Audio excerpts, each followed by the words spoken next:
Hello, this is Dunstan, and today I'm going to answer a question that can be really useful helping people to make the transition from being passionate about something, knowing about a certain topic, and bridging the gap to actually being able to help people to get lasting change in their lives in that topic.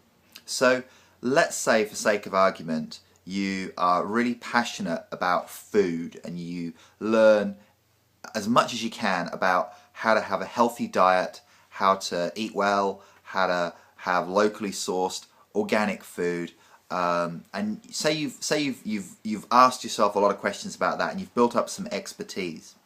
Now, of course, if you can share information with people, that's going to be really useful.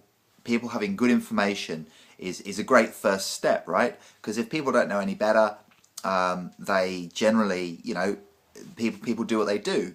And sometimes giving people great information, like saying, hey, did you know that kale is a great superfood? Get some kale, buy some kale and use it. Could be a great tip for people. But the thing is, to effect lasting change in people's lives, what you actually need to do is to go a little bit deeper. You see, because most change doesn't just happen in the mind with new information. That can certainly be a key part of it, to understand can be key.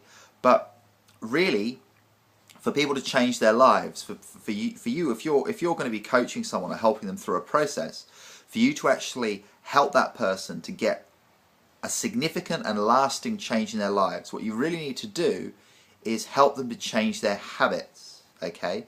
Now, why are habits important? Well, our whole life is made up of small actions, and what a habit is an action that gets repeated. Oftentimes they're things that get repeated every day, and they're things that once you've got them in place, you don't actually have to think about that much because you just do them. So some examples of habits, for example, where you go shopping is a habit. For example, what time you wake up is a habit. Another example, the first thing you do in the morning when you wake up is a habit.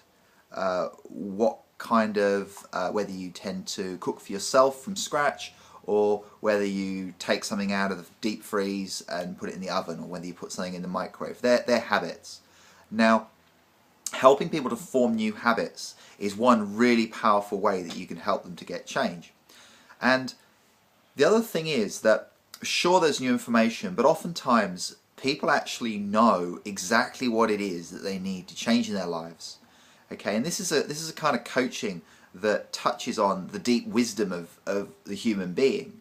Now, sure, sometimes some information can be a good thing, but if you actually say to someone, hey, what's the biggest thing you want to change in your life? And you give them time and space to think about it, most people will actually tell you what it is that they want to change. And you can ask them questions. You can start to say, well, hey, where are you at the moment? Where would you like to be around this area of your life? And just listen. You see, as a coach, people think that a good coach has all the answers and they're going to give you tactics and strategy and that kind of thing. But now of course, if you're an expert in your field, it's going to really help. But the most empowering kind of coaches actually help their clients to come up with their own answers. Okay? And I've even had situations coaching where I've thought I could see the answer for the person. I've tried to point it out to them, and they just weren't ready to hear it. But then, like half an hour later, we've gone through a bit of a process, and they've come up with exactly the same answer, and they've felt really pleased that they've worked it out themselves. And the other thing is, if you're ever working on a problem or a challenge, don't you sometimes find that it's really part of the enjoyment is to actually get there yourself and work it out for yourself and get clear yourself? So a really good coach is just going to ask great questions and be genuinely curious, not think that they know better than the other person what's right for them. So if you were going to help someone to improve their nutrition or their eating habits, you could just say to them, hey, what is it for you currently that's working well about the way that your eating habits, the way that you do that? And what is it that's not working for you? What would you most like to change? What are your shopping habits? How often do you shop? What kind of foods do you buy? Where do you get new ideas from? So you can ask a whole load of really good questions, and that can help that person to start to get clearer. of course, then you might like to put in some kind of accountability to help that person ultimately be accountable to themselves.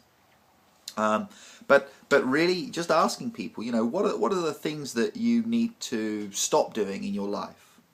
Okay, and most people, if you ask them that question, they'll be able to come up with several things, and it's like, okay, great, well, that's what you need to do. And so the advantages of that kind of coaching are, one is that that the person themselves comes up with something which is really empowering for them. Second, it's also a lot less hard work for the coach, because they don't have to have all the answers. They don't have to be pushing and pulling and motivating the person. They're actually just helping that person to tap into their own inspiration. So those are the kind of things you can use when you're going from being an expert or someone who's passionate about a certain area in life to actually being someone that can help other people to get a significant and a lasting change in their life. So I'd love to hear about the kind of areas that you have expertise in, and how can you help other people in those areas? What kind of structures could you give them to support them in having that journey for themselves? Because at the end of the day, it's really not about you. It's all about the client, the person that you're helping, whether they be your readers, whether they're coaching clients or people doing the course. So that's my tip for today, is how to take your next step as a coach to help other people. And I hope you find that useful. So this has been Dunstan. Thank you for listening, and please feel free to leave me your comments below. Bye for now.